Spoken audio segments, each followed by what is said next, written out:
I'm moved to make a little detour through some very charming music that is far more listener-friendly than the 6 Brandenburg concertos I've just covered.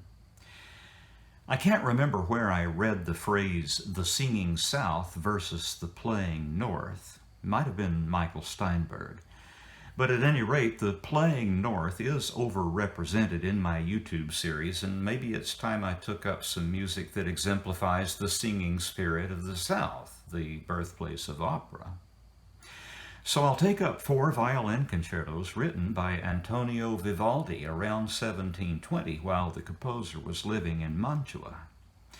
These concertos, collectively known as the Four Seasons, were published in Amsterdam in 1725, together with 8 others in an impressive volume entitled The Contest Between Harmony and Invention. Not only are these pieces a joy to listen to, they represent an important milestone in the development of European music. Unlike the Brandenburg concertos of Bach, which were written at almost exactly the same time, these 4 works have an extra musical dimension. That is to say, they're not absolute music. The extra musical dimension is literary, taking the form of 4 sonnets, probably written by the composer himself, one for each season of the year. Each of the 4 concertos takes the 3-movement form, and the sonnets are thus broken into 3 parts that track those movements very closely. And as you will see, the fragmented sonnets are even printed in the musical score. This is a very early example, and certainly the finest early example, of such music, music with connotations that lie beyond the music itself, the approach later known as program music.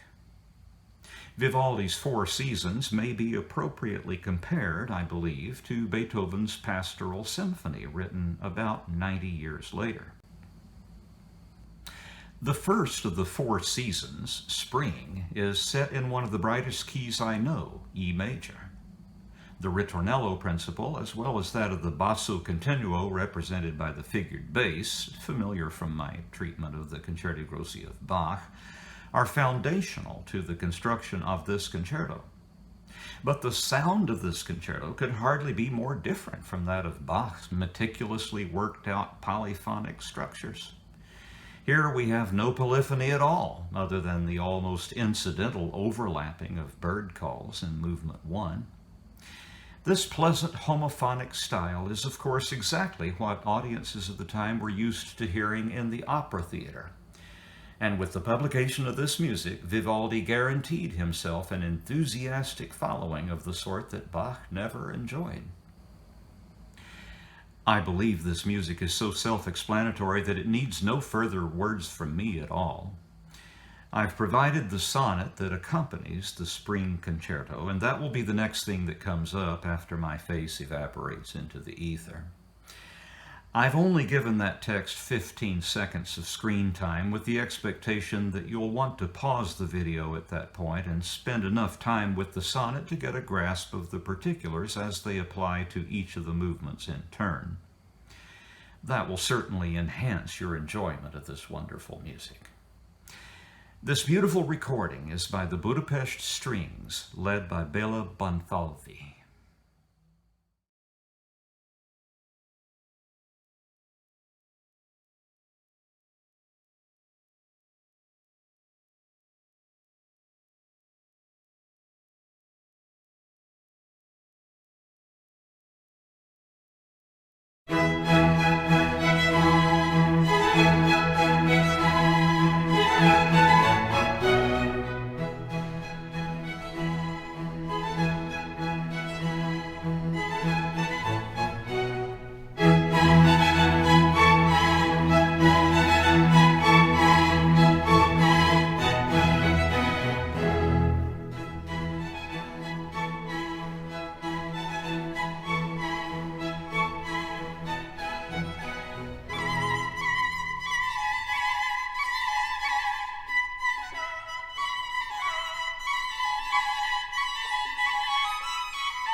Thank you.